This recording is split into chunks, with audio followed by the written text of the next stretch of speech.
Welcome to the Tactical Dent Tech Podcast. You are now part of a small underground movement of dent technicians from all over the world. We are on a mission to change our industry with innovation, intelligence, and skill. But because we don't rely on an insurance company to steer customers our way, we need to do things different. We need to do things smarter. We do that through a network of technicians that we call the Tactical Tech Movement. Now let's get this revolution started. Hey, what's up, everybody? John Hiley here with Angela Hiley and Odin Hiley on the Tactical Dent Tech Podcast. We're a day late.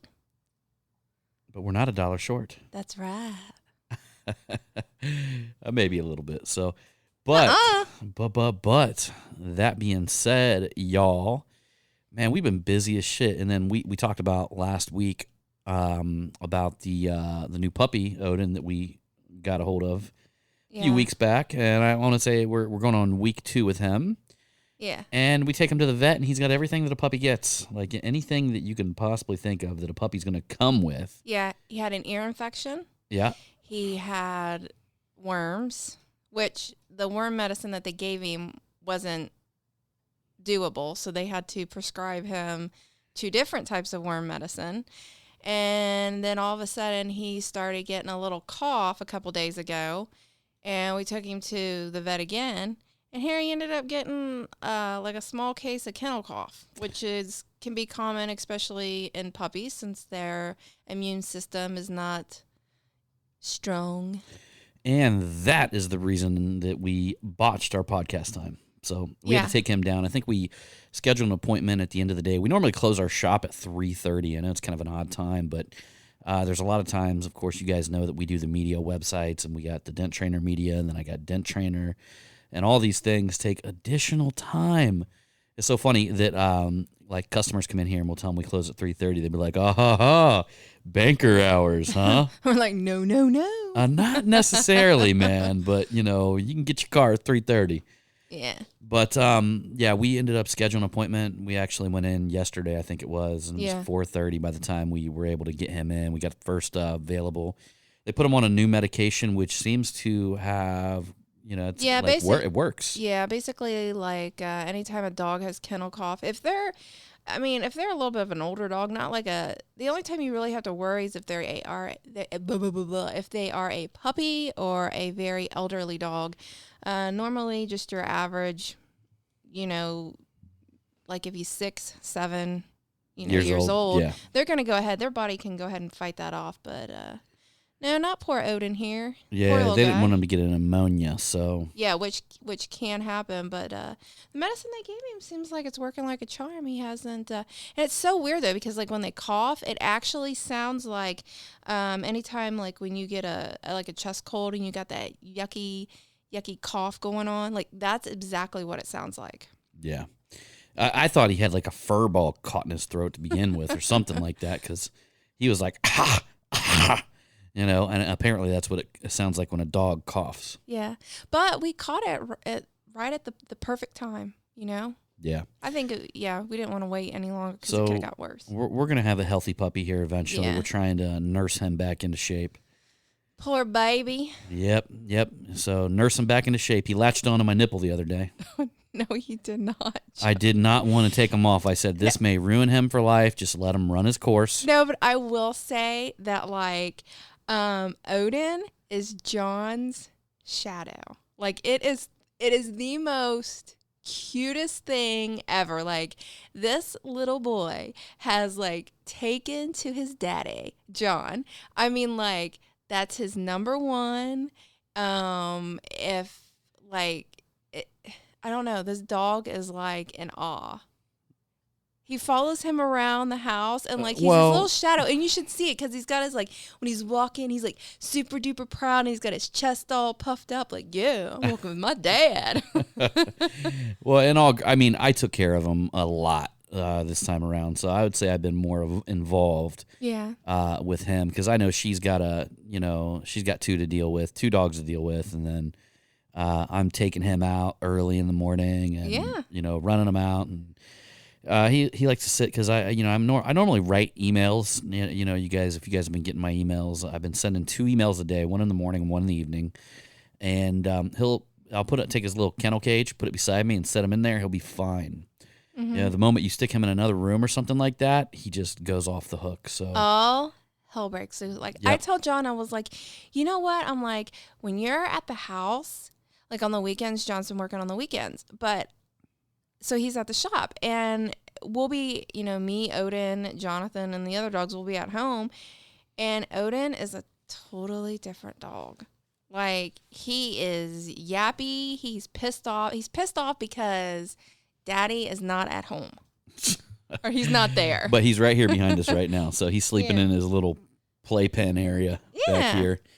I will tell you guys, I'm going to stress this again. I mean, I've had some adjusters come in here, and you hand them a puppy, it's over. They're going to just smile. They're going to glaze over the car and go write you your estimate. I mean, I have not found one that it's failed with so far since we've had Odin. So no, and he's cute. God, he's just the cutest little thing in the whole world. Yep. So anyhow, we didn't come on the podcast just to talk about our dog, but we were just trying to explain to you exactly what happened here.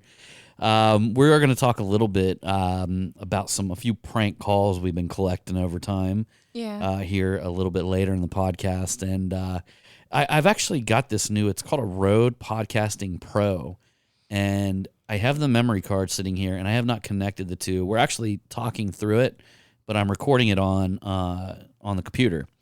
So as soon as I'm able to start recording on this Rode Podcast Pro, I will be able to put sounds in it. I'll be able to, do things like have an audience clapping. I'll also be able to connect my iPhone where we can hear some of these prank calls that we pulled off on some of the Dent guys out there. Yeah. And we played one for Trey Scott because we got him. We got him like really good. Yeah. He's like one of them guys that he answers his phone like like no matter who calls him. And one of the cool things is we got this app. I can't remember the name of it. Maybe when we do this, I'll let you guys know what the name is. But we got this app that literally this robot has a conversation with people. Yeah, and so it if you don't say anything, if it goes, the one guy calls up and he's like, "Hello, hello," and it will literally know if as soon as you talk, it'll start talking to you. Yeah, and the thing is like you can hear it, and me and John be like dying laughing, but the person that's being like prank called, they don't hear anything. Yeah, you can hear it on the other end, so you can hear what they're talking about and stuff like that. And they got the mad husband, that found your number in his wife's phone. He's like this hillbilly. I think the one that I like is I think that's the one that we got Trey Scott with. He's like, "Yo, B, you hit my car." Yeah, hit his car. So anyhow, yeah, we'll talk about that a little bit later. Because actually, might as well. But shit, we already talked about it, didn't we? Yeah, I recently got. Okay, so here it is. On my phone, I get what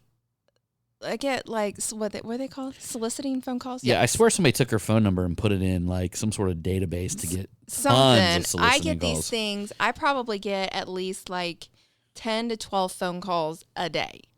And I'm just like, the phone will ring and I'm like, it ain't nobody important. Yeah, but it's always like this dude they call up the other day and it says, "Hello, your social security number's been compromised. We are shutting down your social security number. Push the button to speak to somebody in customer service rep." And I end up hitting the button, right? And of course this guy's like, John takes over. "Hello." He's like, "Hello." and like totally, foreign voice or whatever. And I'm like, "Oh, this is fucking hilarious," right? And he's like, "Sir, what is your name?" And I'm like, "Jack." And he's like, "Jack, what's your last name?" "Off. My last name's Off." He goes, "Oath?" And I'm like, "No, it's Off." He's like, "Your last name's Jack Off?" I'm like, "Yep, my name's Jack Off." And he starts typing, and all right, Mr. Jack Off. Can you give me what's your last four digits of your social security number? And I tell him that it's 6969. And dude hangs up on me. So it just brought up like we were that happened, and we looked at each other. We're like, we need to start playing these prank calls that we have. I know, right? Because that was the idea. We were collecting the prank calls. Yeah. We were going to play them on the podcast, but we just didn't have we got the Rode Podcast Pro, but we just don't have it hooked up to run my phone through it, or I'd love to play them right now. Yeah, I know, right? Yeah. So, but that being said, I want to talk a little bit. I remember It would be the one. funny. I remember the one time you answered my phone again, and you it was about health insurance, and you played the part of like a single mom that had like 12 kids. I use my fucked up girl voice. And you were a heavy smoker. And HIV positive. Yeah. They were trying to sell me health insurance. They hung up on me too. On and on. Didn't you say you had only one leg or something? Yeah, probably. I probably did. I don't remember. I remember saying that I was a heavy smoker and HIV positive. You're so good at that. Can you still sell me some health insurance? Because you can keep you can play the part like to a T. I can't do that. I'd bust out laughing. Well, I used to call up Taco Bell and I would get in arguments with I would tell them that I ordered a soft taco and they gave me a gordita. But you were Tina. Yeah, but Do I'm your not going Tina- there. just Nope, do your not going Tina there. Nope, voice. not going there. But I would tell Hey, them that, everybody needs to send John messages and Yeah. be like, we want to hear Tina's voice. Yes. don't do that. But Tina, listen, come on, nope, bring Tina nope, out. nope. How dare But I would you? tell them, and we just do this stuff when we were kids to have fun. Like I tell them that I ordered gordita, but they gave me soft taco.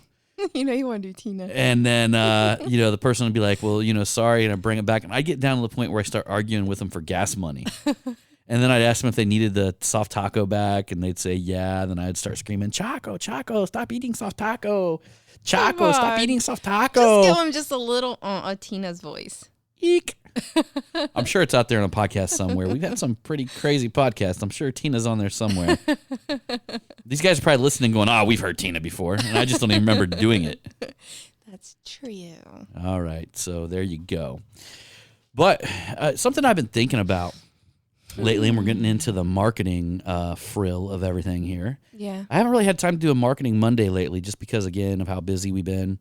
And the Tactical Tuesday, I will be bringing them back, of course. But, like I told you guys at the beginning, I'm like, don't be expecting these every week. But I do want to combine it because I get a lot of people reaching out to me about the marketing element and, how it's really helped their businesses. And, how there's a lot of folks out there that are applying these marketing messages. They're listening to the Marketing Revolution podcast that I got to get back on and do some more episodes over there, too. They're listening to the Tactical Mentors podcast with me and Wasfi, and people are really taking these marketing ideas and applying them in their company, and it's making everybody better. So I just love hearing that. Like I don't really even give a shit. I mean, of course, I want you to come to my Mega Media event because I know how much value we can add, but it makes me even happier that because I understand that only 1 out of 10 people are going to make that move, but I got to focus on helping everybody. Yeah. And that's really at the end of the day what you really have to understand about just the world in general is that regardless, like the more people you help, just the better odds that you're going to be successful. Because and it's not even about like today, because like literally I could be helping somebody today that just doesn't have the income, doesn't have the money, doesn't have the things, but he could put the things into work that I'm teaching him today, work with the tools that he has, and then in the future, want to come to one of my events or something like that. Yeah. And it's just all about helping people. And I do believe that the more value you can add to somebody's life, the more value in return you're going to get. I mean, just by pushing that out into the universe and out into the world, you're going to get that in return. It's like good karma, whatever you want to call it. It's God's grace, whatever you want to call that. That's totally up to you. But what I want to step into is a little bit of a spiritual subject because lately, I don't know, I felt this spiritual enlightenment like inside of myself, Yeah. And part of that is just having a deep understanding. It's like some people want, and again, guys, you can use any word you want with this. You can use God, you can use universe, you can use my experience is people who don't worship and say God, they usually worship and say the universe or the stars or the moon, whatever, right? I don't really it care. all. Yeah, right. So I don't really care what you call it. I'm not going to judge you. I hope you don't judge me because it's just the dumbest thing to judge people in religion. Yeah. Or any kind of spiritual topic. It's just stupid to do that, man. Everybody's going through their own thing. I don't want to do that, and I just hope that nobody would want to do that to me either. But if you do, I really don't give a shit. Okay. So that being said, it's like sometimes we want things, right? So, for instance, everybody wants their business to be super successful. Mm-hmm. Everybody wants to go and open up, maybe that retail shop or open up that online business or start doing advertisement. Everybody wants it to be, everybody wants to be successful. I believe everybody wants some sort of increase. Yeah. Whether that might just be increase in time, Mm-hmm. that you can spend with your family. You got to be successful to be able to do that. You got to be able to pay your bills. Maybe you need to raise your prices. You need to establish yourself to make more money so you can spend more time. Mm-hmm. Whether that's increase in building a business, scaling your business, putting people to work, increase to other people that are working for you. We're always looking for some sort of increase of some sort, right? Yeah. I truly believe it's nature of man, woman, whatever you want to call it, to actually have that internal drive inside of us, right?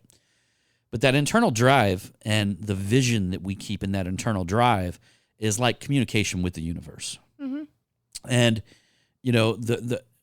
in my belief, the universe, the world, everything brings back to you what you tend to focus on, okay? Mm-hmm. So if you keep focus on how shitty your day was, we all ran into people like this. I had a guy come in, a customer of ours, and I don't think he's a bad guy. I think he was just legitimately kind of slow, dumb. He just got like a dumb person. No, I'm just being honest. Like I'm just being honest. He was like beyond. And I'm not saying because he was relatively successful for the the level of what he was bringing to the table that what I seen from the guy, but also I seen something like a really negative spirit in the guy, like regardless of whatever you said to him, he had a negative remark behind it. Yeah. There was something like he couldn't pick up his car one day because he got overtime, and then I was like, oh well, it must be nice to get overtime at whatever job you work. And he says to me, he goes, yeah, but then the government gets all your money, and it was like the whole conversation went like that. You see what I'm saying? And that guy is going to continuously draw back to him what he sees. Yeah. The way he chooses to see the world, the things that he holds in his mind, he's going to have that brought back to him continuously. Now, I feel sorry for him, really. Yeah. But ultimately, there's some people also that refuse to learn. And there's some people that play it dumb their whole life because they don't want anybody to expect anything out of them above and beyond what they currently see or get now. Yeah, but I have a tendency, like, I can play airheadish or dumb, like you would like to call Sure. it. But I don't want it because there's just certain, I don't know. I guess for the longest time, I didn't want people to know how, like, really smart I am. But why don't you want them to know that? I don't know. I really don't do that, though, now. Because I've been working on myself, like, Right. Getting my head But right. you've seen it as a problem, right?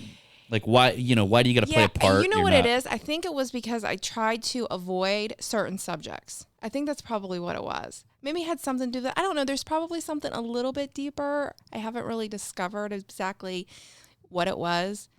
Mhm. I didn't have that aha moment yet.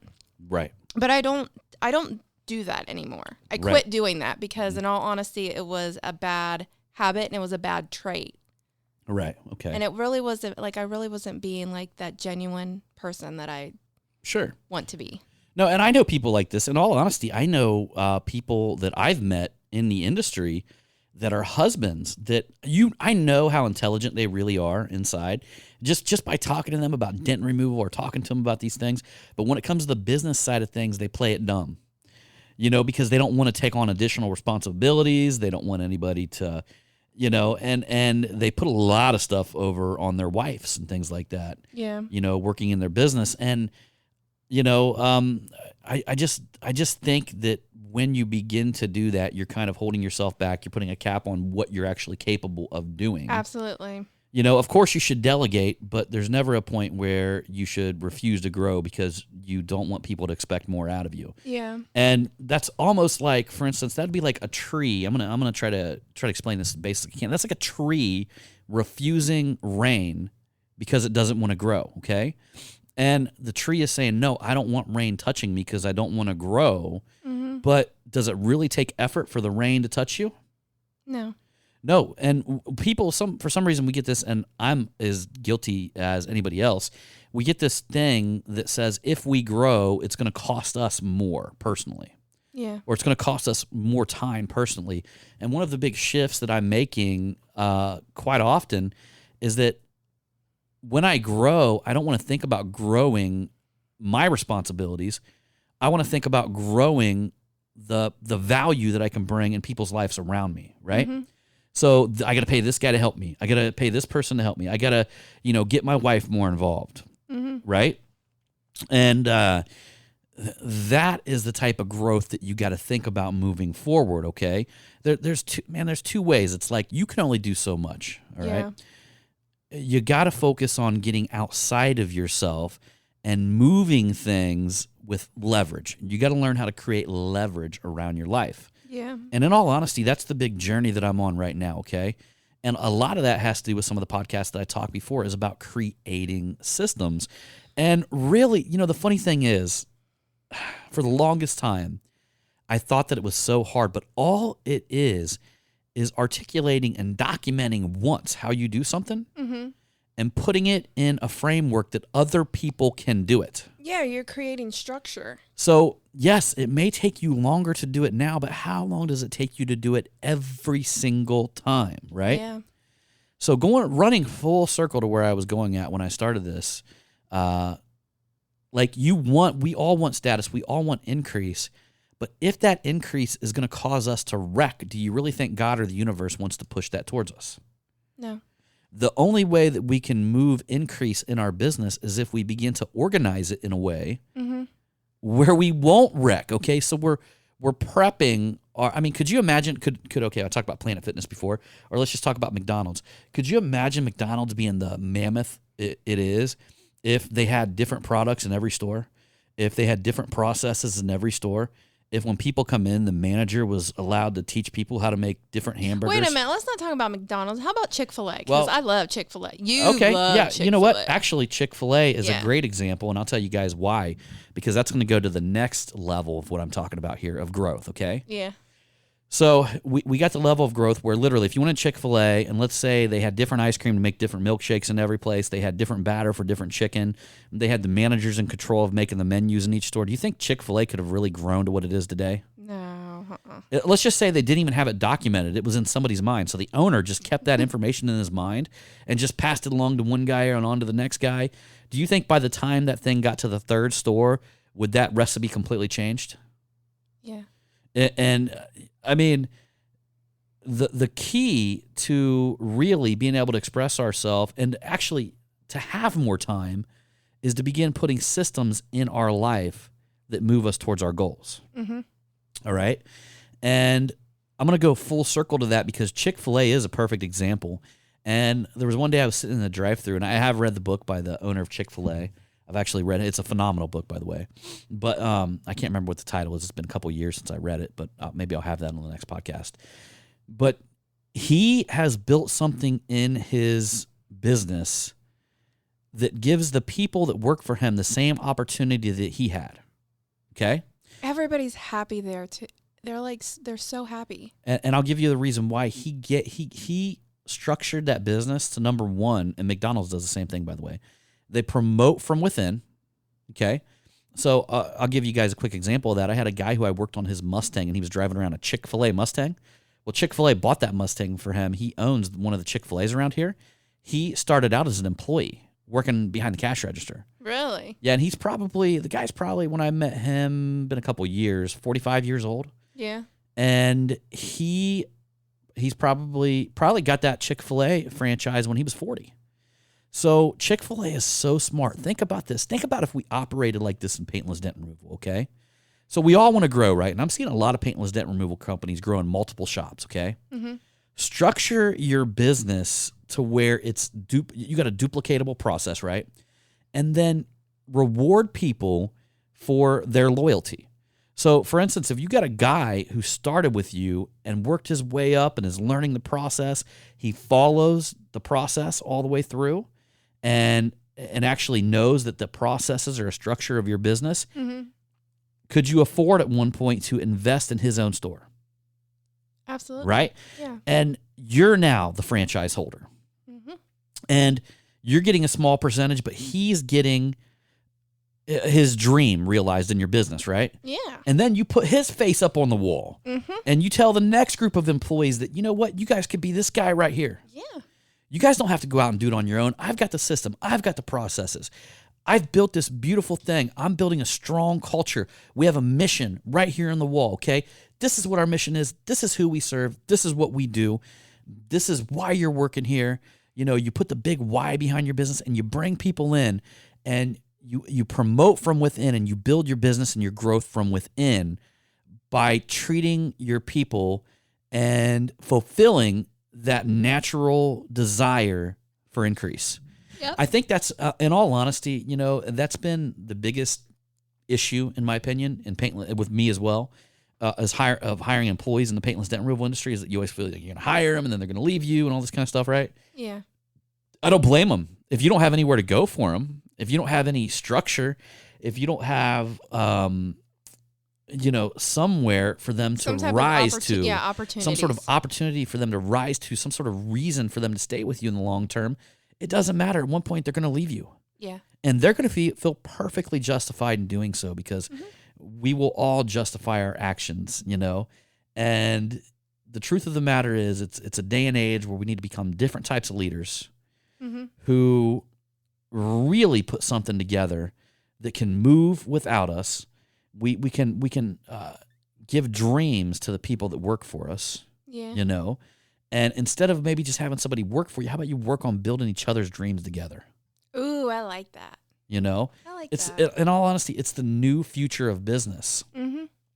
And it's just something I've been thinking about. But it's like, why would God ever promote you, or the universe, whatever you want to call it, if you don't have your shit together today? Even if you're a one-person business, if you don't have your shit together today, you know, if you haven't, I'm gonna encourage you guys who may be a one-person business, maybe a 10-person business, build your current business to the point to where you could actually build 10 of them. And I don't even care if you do not want to build 10 of them. Build your business so you could actually build 10 of them off of that business model. Because you're going to take a shit ton of stress off of you. You're going to be able to start controlling the client experience. You're going to be able to understand where the lack is. You know what I mean? Like, is my lack leads? Is my lack converting the leads? Is my lack fulfillment? Or is my lack after support, keeping my clients coming back and knowing that I still exist? Yeah. Right? So you can begin kind of like quantifying that, even if you're a one-person business. If you want control, if you want wealth, if you want to make a ton of money, you just master these four departments, systemize your business once, and move forward. Because once you do the legwork of creating the systems to begin with, it's going to be a lot easier to tweak it when you need to make changes. You know? So anyhow, that's what's been creeping up on me lately. That's what I've been thinking about day in and day out. Day in and day out. Yeah, I'm always listening to just multiple books, and I'm stuck on a few right now. I know I've talked about a lot of the different ones in the past, but one of the ones I want to tell you guys, and seriously, if you guys listen to audiobooks, I want you guys to give this a really old book, and it's The Science of Getting Rich by, I think it's Wallace Wattles. Wattles? I love his name. I know that I've given that. Oh, I love his name. Wattles. He changed it though, right, John? He changed his last name or something I think like he that? did when I was actually reading up about the guy. But yes, it's Wallace D. Wattles. It's called The Science of Getting Rich. And, you know, one of the things I want you guys to consider is that there's two paths in everything, okay? There's two ways to everything. One way will lead you towards a shitty life, but it will get you to your goal. Yeah. You know, you can actually become very, very wealthy by being greedy. You can become very wealthy by paying other men less than what they deserve. You can That's wrong. Right, but you can become wrong. wealthy by holding people down, by That's fighting wrong. tooth and nail, like thinking about your competition every day. Yeah. Which I'll admit that I was inclined to do that in the past, and I'm totally getting away from that. I'm forever learning, guys. I am forever learning. And what that does is that takes you out of something. There's the other way, right? Where you can seek to increase other people around you, other men, other women, whatever. You seek to give increase to everybody, increase to your clients, increase to people that you do business with, increase to people that you associate with, increase to everybody around you. You seek, that's your internal, is giving increase to them, okay? Mm-hmm. Because again, when I started this, I told you whatever you focus on is what you're going to get in return. Yeah. And when you begin focusing on increase, you will see things just dramatically change. Yeah. You'll walk with a different step. You'll feel so much better inside. Mm-hmm. You will seek to get in a creative spirit rather than a competitive spirit. And I didn't get this for a long time, guys. I didn't get this for a long time. I mean, I've gotten it and then I've forgotten, and then I've gotten it again, type deal. Yeah. But, the whole deal is when you stay in a super strong competitive spirit, you're saying there's not enough. Yeah. So what your mind's actually communicating to the universe or the world or God or whatever is that there's not enough. Everything's scarce, and I need to take something from somebody else to make myself successful. Yeah. And because you're saying that you need to take something else from somebody else to make yourself successful, you got to kill them to make yourself successful, you are going counterproductive to nature. Mm-hmm. You're being counterproductive to nature. And when you're being counterproductive to nature, yeah, you can probably get there, but you're going to be fighting tooth or nail every step of the way. Yeah, in all honesty, like if you think about it, like it's really not that enjoyable. No, it's not. No. Mm-mm. People who have lived the deepest competitive nature lives have lived some of probably the shittiest lives, from my understanding. Yeah. And that's coming directly from the book. They talk a little bit about that in The Science of Getting Rich. But when you begin focus, think about how much more you could actually get done rather than, I look at when you're looking at competitors and you're basing your whole philosophy off competing, mm-hmm. Where is the time to be creative with your business and spend that creative time that it makes to make you different than everybody else? Yeah, exactly. And it's, in all honesty, it's almost kind of like you're losing a part of yourself, of like who you are and what you can offer the world. It's a mentality of scarcity. It's like, okay, well, if these guys are coming along, I'm not going to get enough. Yeah. Right? If anything, let other people be that way towards you. Mm-hmm. Why you focus on being the best version and creating the best business that you possibly can get, and you focus on creating whatever it is, the best customer service, you're not worried about people down the road. Mm-hmm. Here's the funny thing is, guys, here, me locally, like I know all the local dent guys. Mm-hmm. Like we really, I don't see competition. I just don't. I mean, there's other people that come up in the web rankings, stuff like that, but I've just continued to get busier over the years. Yeah. I've continued to build a loyal following of people. I don't have to worry about the next guy coming behind me stealing anything from me. Mm-mm. And I don't worry about it.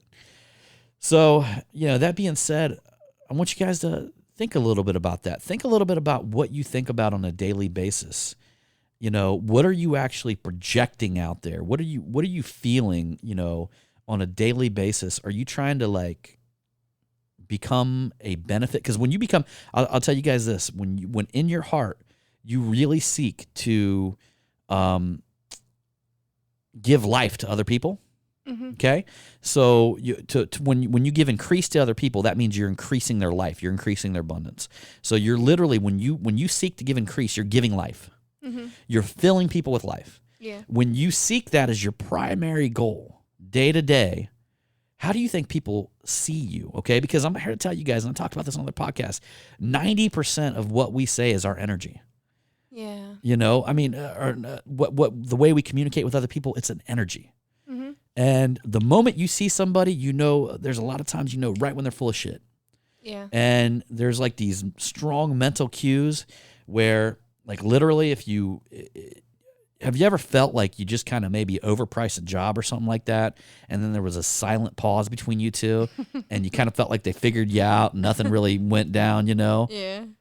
I tend to, whatever price I have in my head, that I tend to overprice it a little bit, and then I back it down a little bit, and I deliver it every time. I mean, I close almost every sale that comes through here. Yeah. I would say I probably, since I've been doing that, I got like a 90% closing rate. Yeah. And some of the people that I don't close here, they will come back in and want me to do work, to do work on their car. Yeah. Eventually. So, I mean, but that's all. Like here's the deal. You don't want to take too much from somebody, right? Because that makes you feel shitty inside. Mm-hmm. If you feel like you stole, if you feel that way inside, okay, you don't want to take too little because that's horrible. Like when you get your money, it feels like you're getting some wet paper napkin or something like that. You know what I mean? What you want is the perfect combination. You want a perfect exchange. Yep. Where you gave this awesome amount of value, and the better that you feel about the repair and the job that you did for that person, the better you feel about it inside, the easier it's going to be for you to schedule more people, the easier it is because people see that shit because 90% of what we do is literally the energy that we are giving to the world. Mm-hmm. So it's like that, the unwritten book of the road. Yeah. Just don't be a shitty person. So honestly, that's really what it comes down to, doesn't it? Yeah, don't be a shitty person. Yep. And if you're a shitty person, just stay away from me because I don't have time for it. But really, if deep inside you felt like a door ding was worth $2,000 and you believe that, your door dings were so awesome they were worth $2,000, then that's fine. You believe that, right? I mean, you guys want to think about it, right? So we got business coaches out there. There's business coaches that will charge $100,000. That's true. For one of their coaching sessions. Yeah. Why do they do that? Because they believe they're worth it. Yes. Right? Mm-hmm. And you got business coaches that will charge $250 to come coach you. And you probably won't gain anything out of it because you're not even paying them enough money to put your neck on the line. Yeah. And see, a lot of people don't even realize that. Like when you pay a business coach and you give them a big lump sum of money, that's you putting your neck on the line, putting your ego on the line, okay? Which is... that's a whole nother topic, whole nother show or whatever. That's you putting yourself on the line and you better make shit happen. Yeah. So a lot of times the more money you pay somebody, the more results you're going to get just because of the amount you paid them alone. Yeah. It's fucking crazy. We live in a crazy world, but it's, I'm totally in awe that we're even here, Mm-hmm. so. Mm-hmm. But anyhow, y'all, I appreciate you for coming along. On this podcast. Wait a minute, did I ever tell them about what you do to me when we're at Planet Fitness and we do ab day? And they have No, you did. No, you did. I have about the noodle grabber. The sexual positions that I try to act like I'm standing in front of you. Horrible. So we're out to lunch today with Jonathan's out to. Oh my God! And guys, I cannot believe this. Like our son. My son. My son. My baby boy.